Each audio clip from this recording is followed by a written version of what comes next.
I don't like calling after 5 because then that's cutting into people's family time. This is what I believe. I'm sharing that with you for nothing. Just get out there and succeed. Honestly, there was one question I want to ask for another agent. She had to go to a closing. But is there any specific days that you call that you say are better than others? That's a great question. Is there specific times, stuff like that?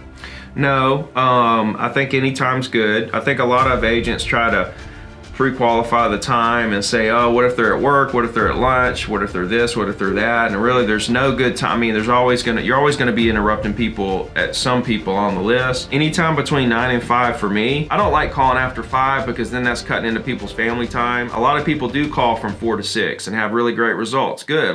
A lot of people call on the weekends. I never did. I like to call during the day because, you know, I would rather get a call from a real estate agent when I'm at work myself. Like if somebody called me, I would rather get a call at work, you know, when I'm in my work, you know, and I'm talking business or whatever. I would rather do that there because it's kind of like a work call. You're calling and they're talking to you about your property and, you know, stuff like that. So that's just me personally, which doesn't mean anything. But anytime between 9 and 5, Monday through Friday is what, you know.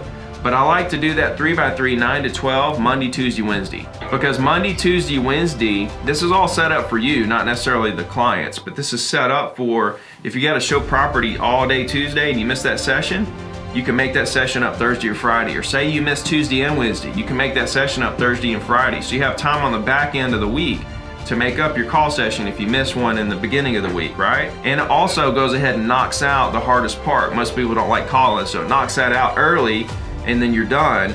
Now I want to fill up any downtime. You know, if I get to where I don't have anything to do, I want to fill that downtime up with more calls. So it's 9 hours minimum. I'd like to see a lot more than that, especially from new agents that have a lot of time. So it just kind of depends, but that would be my answer. Anybody else have any questions? We got Lou showed up. Mike? No question. Okay, cool.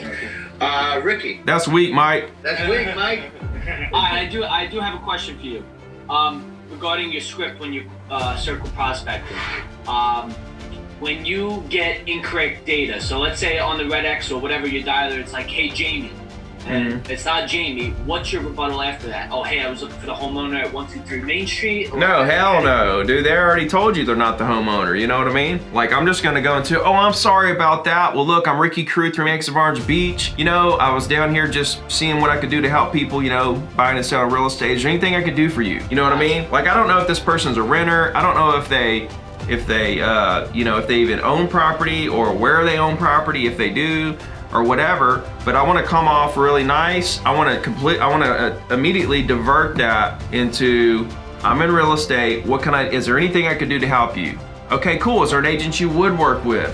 Okay, cool. You know, just go through the script, get the contact info, see what you can do to help them, be super nice, and try to turn that around into a future prospect or even a prospect today. They may be a renter looking to buy. You know, we are looking to, you know, do something, but they're not going to give that up to a stranger. You know, now you're a stranger calling the wrong number, you know, so that's kind of tough, but at least you're trying. You know, like most people would just hang up and say, okay, I'm sorry, wrong number, bye. At least you try to throw it out there that you are here to help, and, you know, maybe you salvage something out of it, maybe you don't. You just give it a shot. But either way it goes, you're talking to them, and either way it goes, you're going to get off the phone with them, so you might as well at least give yourself a chance.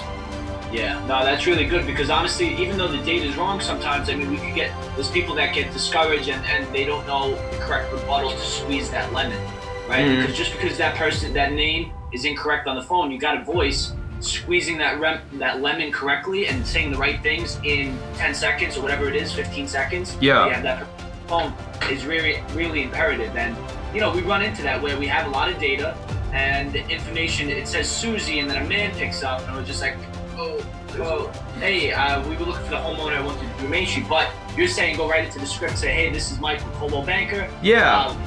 There's properties in the area that just sold, and we're just reaching out to see if there's anything in the world we could. Yeah, exactly, because they already said that it's the wrong number. So now we're just asking them the same question in a different way. I mean, that's wasting time, you know, and that's telling them that we're basically retarded. Right.